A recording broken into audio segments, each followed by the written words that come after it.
السلام عليكم الدراري، كي دايرين بخير هانين؟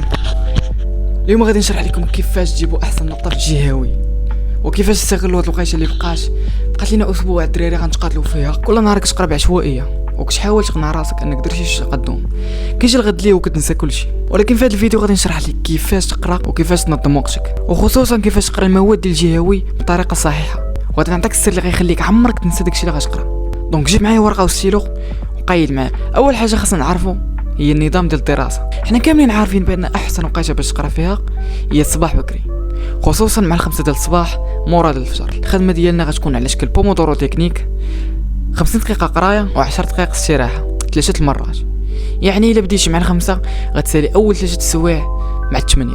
باش تعرفوا ان الفياق بكري بدا بمشري، وغادي موراها ساعه ديال الاستراحه باش تفطر وتشحن الطاقه ديالك.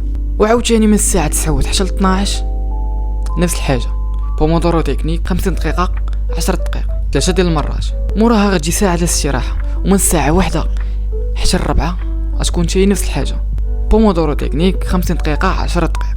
والفتره الرابعه غتكون من 5 حتى ل 8 بومودورو تكنيك، وهنا غنكونوا سالينا اخر 3 جلسات او 3 السوايع. اما الساعه من 9 حتى ل 10 هي اهم ساعه، وإلا غتخلينا نرسخوا كاع داكشي اللي درنا في النهار كامل، وهي الساعه اللي كتحدد لينا واش النهار ديالنا داز بقيمه او لا.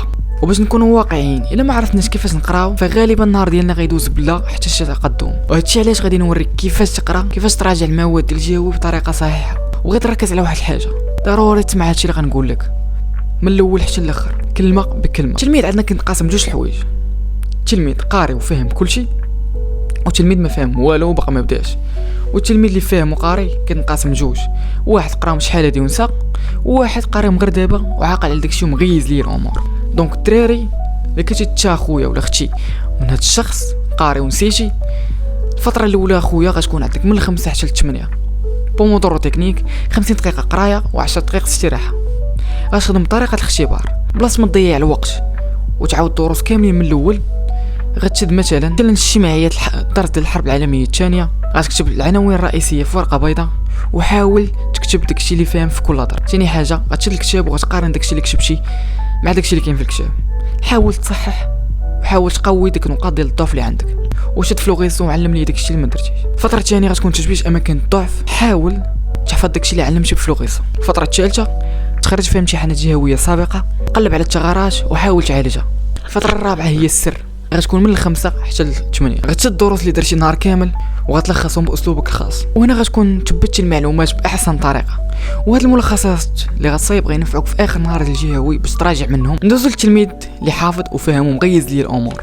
انت اخويا الفتره الاولى غتكون بنفس الحاجه، طريقه الاختبار غتشد ورقه بيضاء درس ديال الحرب العالميه الثانيه مثلا، غتقيد العناوين الرئيسيه، حاول تجاوب داكشي وتعمر، حاول تصحح الاغلاط. ثاني حاجه غتجيب الملخص ديال الاستاذ وغتحاول تقارن داكشي اللي كتبتي مع داكشي اللي كاين في الكتاب. الفتره الثانيه معالجه اماكن الضعف في الملخصات اللي كتبتي في الفتره الاولى. الفتره الثالثه غتغيز لي الدروس كاملين بحال جهويات سابقه، وحاولوا تركزوا على الطريقه ديال الاجابه والمنهجيه. الناس اللي كانوا سولوني على المنهجيه ديال الاجابه راه غتجيبوها غير من اليوتيوب. مثلا انت شايف جهه الدار البيضاء 16 بالك واحد الامتحان ديال 2020 خرجتيه في مثلا متمدرس وما فهمتيش كيفاش كيجاوبوا الناس تماك، ادخل اليوتيوب غتكتب الجهه والعام ديال الامتحان ويخرجوا لك اساتذه كيشرحوا لك الجهوي. حاول تقلد المنهجيه ديال الكتابه ديالو. ندوزو للتلاميذ اللي باقيين ما بداو والو. قبل ما نبداو الخطه واش غنقول لك، راه باقي الوقت باش تركبيري الدروس كاملين وتجيب النقطه اللي باغي وباش تفرح الوالدين. غير ما ستريساش وحاول تركز في هاد الوقيته، وبعد من الدراري اللي ما غينفعوك والو في هاد الوقيته. وكدراري البروغرام غيكون على شكل، الفتره الاولى غتكون حضور الدروس وفهمها جيدا. الفتره الاولى غتحاول تفهم في الدروس اللي عندك، غتحاول تختار مثلا 10 دروس ديال الاجتماعيات غير فهم، قد تفرج وفهم وقيد النقاط الرئيسيه ديال كل درس. الفتره الثانيه معالجه اماكن الضعف عندك، وهادشي غتكون بحال تمارين سريعه. الفتره الثالثه دراسه الماده الثانيه، مثلا تختاري تقرا 2 مواد في النهار، الصباح غتقرا فيه الاجتماعيات وفي العشيه غتقرا فيه الفرنسيه. حتى هي نفس الحاجه، غتحاول تفرج في الفتره الثالثه على الملخصات ديال الدروس كاملين، مثلا غتحاول تكمل لي الدروس كاملين ديال لا لونغ في نهار واحد. والفتره الرابعه غتحاول تخرج فيها امتحانات جهويه سابقه على حساب هاد الدروس اللي دوزتي دابا. ندوزو لاهم فتره واللي هي الفتره الخامسه واللي غتشمل جميع التلاميذ. وباش نوصلوا للمرحله المثاليه ديال الفهم خاصنا نحققوا 3 ديال الشروط. اول شرط هو الفهم العميق للدرس وتحققنا في الفتره الاولى والثانيه. وثاني شرط هو المعرفه الكامله للثغرات وتحققنا في الفتره الثالثه والرابعه. وثالث شرط هو التركيز الكامل بدون مشتتات. هادشي كيعني انك خاصك تحيد التليفون في الوقيته ديال المراجعه. حاول تسدالي في شي قنت ولا في شي بيت، عطيه لباك ولا امك، وقرا بالبيسي ولا بالتليفون ديال والديك ولا ديال خوتك. ما حدك وصلتي هنا خاصك تشكر راسك حيت تستغليتي نهارك بالطريقه المناسبه والصحيحه. خاصك تعرف انني نثيق فيك غادي تجيب النقطه اللي بغيتي والنقطه اللي كتحلم بها. شجع راسك اكثر باش تكمل بنفس الحماس وباش نموتيفيو بعضياتنا. صايب واحد الجروب ديال انستغرام غادي نشاركوا فيه كاع النهار كيفاش كيدوز. غندير لايفات كل نهار نكملوا فيه البروغرام ديال الجهوي كامل. والدراري بلا الدعم ديالكم راه ما غنكملش هادشي، ما غنكملش هاد المحتوى. ولا كان كيعجبك المحتوى ديالي ديروا لايك كومونتير زوين فحالكم.